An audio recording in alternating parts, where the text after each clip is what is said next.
I want to actually start by thanking Minister Iro for your presentation. Je suis chercheur. I've spent my life as a scientist. I work with politicians occasionally to tell them about the science, and it is so refreshing to hear a politician get the science, understand the urgency, have a vision for the solution and the path forward. So thank you very much from the scientific community and from the UNSW community as well.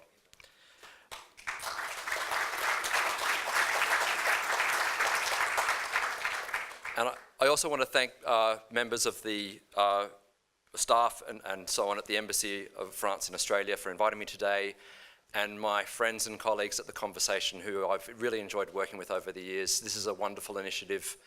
Conversation, it's a beautiful word. I think this was a lovely thing to say about, it's a dialogue, it's something that occurs between people across different views, but the process is one of moving forward, and I think it's wonderful to meet here today under the auspices of the sponsors here. So thanks for the invitation, and I want to join Professor Field in saying congratulations to the French government on the Paris Agreement. That process of running UN FCCC meetings is complicated. I've been to several. I was at the Copenhagen UN FCCC meeting, and that was very disappointing to walk away from. There was not the action that the scientists were seeking. Paris has been a great success, and I think the French government, along with the European Union, can take a lot of credit for leading internationally on this very important issue. It is a historical accord. As Minister Iro pointed out, 80% of the emitters globally have ratified the treaty. This is a major achievement. It's an ambitious treaty, but we need to be ambitious. The targets that are set are needed to avoid the worst impacts of climate change. So it's a time to be pleased with the agreement, but it's also a time to roll up our sleeves and get working on making this agreement a reality. I'm a scientist. En fait, j'ai travaillé à le Centre national de la recherche scientifique pour quelques années. C'est un petit part de ma vie que je suis très content d'avoir. Mon français, c'est pas terrible, mais j'aimais bien vivre en France, être français pour quelques années, et j'aime bien ma relation avec les chercheurs français avec qui je travaille. Mais aujourd'hui, il faut que je parle anglais. I want to come back to my expertise for a moment, and I'm not going to be speaking for very long, and that's around why we need to take the Paris Agreement seriously, why we need to move forward on meeting those emissions targets. They're ambitious, as the Minister outlined, deep emission cuts, carbon neutrality by 2050. In Australia, we should be aiming for 40+% reductions by 2030. 2030 sounds a long way away. Do your maths, it's only 13 years away, 13 Christmases, 13 summer holidays. It's not very far. A kid who's starting school today in kindergarten will be graduating in 2030.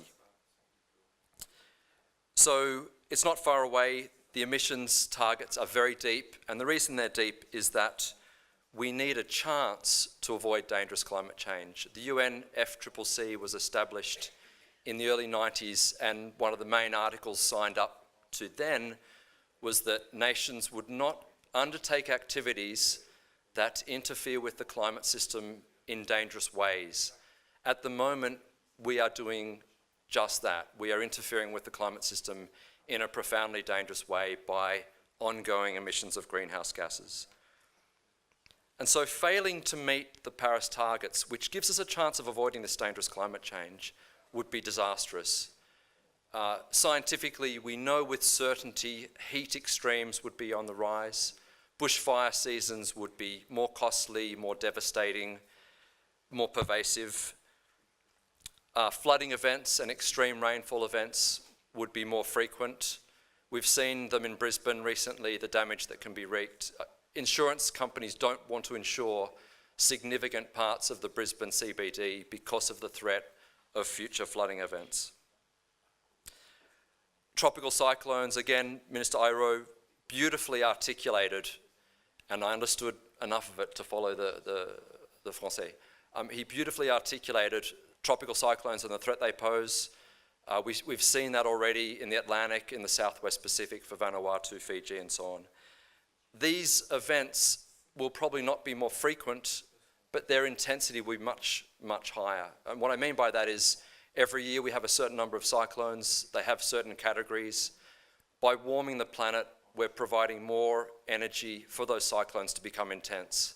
And so the records we have at the moment suggest the Category 5 cyclones, like Katrina and so on, those Category 5 cyclones are becoming more frequent, and we're having fewer and fewer of the Category 1 and 2. So in total, cyclones are steady in number, but they're becoming more intense.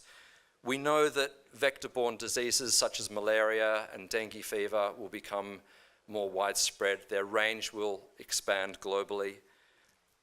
We know that sea levels will rise with certainty. Thermal expansion of the ocean will lead to sea level rise, and more alarming than that, because in a way that's a gradual, predictable part of the system, that warmer water has the capacity to melt ice very rapidly, much more rapidly than warm air does. And around Antarctica we have many, many meters of sea level locked up in glaciers that sit out on the ocean and that are exposed directly to marine temperatures. If they warm by even a fraction of a degree Celsius, those massive sheets of ice will melt more rapidly and lead to sea level rise of the order of a metre from Antarctica's ice sheets alone by the end of this century, and up to 15 metres, 15 metres by around 2500. Imagine what we would think of the scientists and politicians of the year 1500 ignoring their best advisors and going on with practices that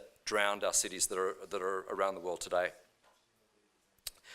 As the Minister pointed out beautifully, articulately, that food supply, fresh water supply and so on are under threat with global warming, and with that, along with sea level rise,